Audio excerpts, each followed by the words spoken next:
ये story start होती है एक पटना के प्राइवेट स्कूल से। ये है विवान जो कि पटना में रहता है। ये है आरोही, ये भी पटना में रहती है। आरोही क्लास 11 की एक सिंपल, इंटेलिजेंट और मिडिल क्लास गर्ल होती है। उसका ड्रीम होता है एक आईएएस ऑफिसर बनना। वो ज़्यादा फ्रेंड्स नहीं बनाती थी, मोस्टली स्टडीज़ में अपना फोकस रहती थी। दूसरी तरफ था विवान, स्कूल का पॉपुलर बॉय, बास्केटबॉल टीम का कैप्टन, चार्मिंग पर्सनालिटी, सबका फेवरेट था। एक रेनी मॉर्निंग स्कूल कॉरिडोर में आरोही की सारी बुक्स गिर जाती है। सब हंसते हुए आगे निकल जाते हैं, पर एक लड़का रुकता है जिसका नाम था विवान। वो उसकी नोटबुक उठाता है और स्माइल करके बोलता है, तुम हमेशा इतनी जल्दी में रहती क्यों हो? आरोही इरिटेट होकर बोलती है, उससे तुमसे क्या? विवान देखता है एक नोटबुक, उस पर लिखा होता है ड्रीम आईएएस ऑफिसर बनना। विवान फर्स्ट टाइम किसी लड़की से इतना इम्प्रेस होता है। धीरे धीरे दोनों काफी क्लोज फ्रेंड बन जाते हैं। लाइब्रेरी में बैठना, कैंटीन में समोसा शेयर करना, annual function practice, late night calls, सब परफेक्ट लगने लगता है। एक दिन स्कूल ट्रिप पे नियर गोलघर सनसेट के टाइम पे विवान फाइनली बोलता है, पता नहीं आरोही ये कब हुआ, बट तुम मेरे दिन का सबसे बेस्ट पार्ट बन गई हो। आरोही स्माइल करती है और वो वहीं से उनकी लव स्टोरी शुरू होती है। दोनों एक दूसरे के साथ फ्यूचर इमेजिन करने लग जाते हैं। मैचिंग हुडीज पहनना, फेयरवेल डांस करना, बर्थडे सरप्राइज, सब ड्रीमी लगने लगता है। पर अब आती है यहाँ पे ट्विस्ट। क्लास 12 बोर्ड के बाद सब चेंज होने लगता है। विवान नए कॉलेज और नए फ्रेंड्स में बिजी हो जाता है। ना कॉल्स का रिप्लाई करता है, ना ही मैसेज का रिप्लाई करता है। बस उसका एक्सक्यूजेस बहुत ज़्यादा हो जाता है। एक दिन आरोही को पता चलता है कि विवान किसी और के साथ रिलेशनशिप में है। उसका हार्ट कम्प्लीटली ब्रेक हो जाता है। एक दिन रेनी इवनिंग में आरोही विवान से मिलने जाती है नियर गांधी मैदान। आरोही बहुत रोते हुए पूछती है, एक बार सच बोल देते, इतना झूठ क्यों बोला मुझसे? विवान धीरे से बोलता है, यार स्कूल की लव स्टोरी सीरियस थोड़ी होती है। ये लाइन आरोही को पूरा तोड़ के रख देती है। उस रात वो सारी फोटोज डिलीट करती है, सारा मैसेजेस डिलीट करती है और विवान को फाइनली ब्लॉक कर देती है। अपनी डायरी में लिखती है, some people come in your life as a lesson, not for ever. उसके बाद आरोही कम्प्लीटली चेंज हो जाती है। वह अपना पेन मोटिवेशन में बदल लेती है। मॉर्निंग 5 बजे उठना, कोचिंग जाना, सेल्फ स्टडी करना, मॉक टेस्ट देना, एकदम नो डिस्ट्रैक्शन। धीरे धीरे वो काफ़ी स्ट्रॉन्ग बनने लगी। मीनवाइल विवान की न्यू रिलेशनशिप भी टॉक्सिक हो जाने लगी। उसे रियलाइज़ होता था कि जिस गर्ल ने उसे इतना जेन्युइनली लव किया। एक दिन इंस्टाग्राम पे उसने आरोही की स्कॉलरशिप वाली फोटो देखी। उसका कैप्शन होता है, selected for Delhi University scholarship programme. Vivaan finally regret करता है। 3 साल बाद आरोही अब दिल्ली में यूपीएससी प्रिपरेशन कर रही होती है, कॉन्फिडेंट, मैच्योर और पीसफुल।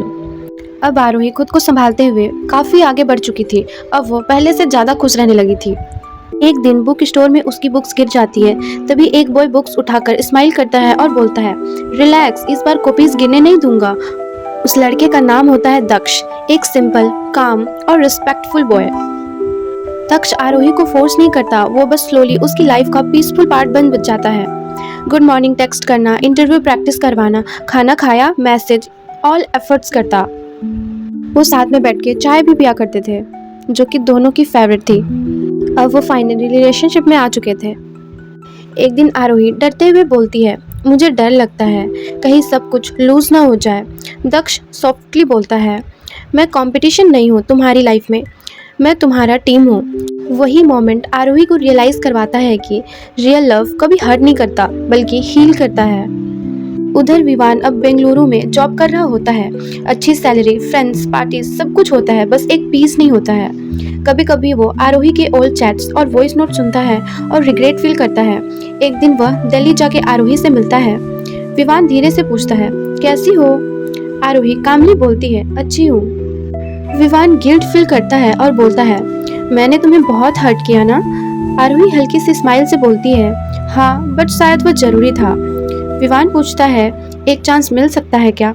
आरोही उसकी तरफ देखते हुए सॉफ्टली बोलती है, तुम बुरे नहीं थे विवान, बस मैच्योर नहीं थे। तभी दक्ष वहां आ जाता है। वह पोलाइटली हैंड फॉरवर्ड करता है, हाय, आई एम दक्ष। उस समय विवान समझ जाता है, शी ट्रूली मूव्स ऑन। वह स्माइल करके बोलता है, आई होप तुम्हारे सारे ड्रीम्स पूरे हो रहे होंगे आरोही। आरोही सॉफ्टली रिप्लाई करती है, हो रहे हैं। कुछ महीने बाद यूपीएससी रिजल्ट आता है। आरोही का नाम सिलेक्शन लिस्ट में होता है। पूरे घर में सेलिब्रेशन स्टार्ट हो जाता है।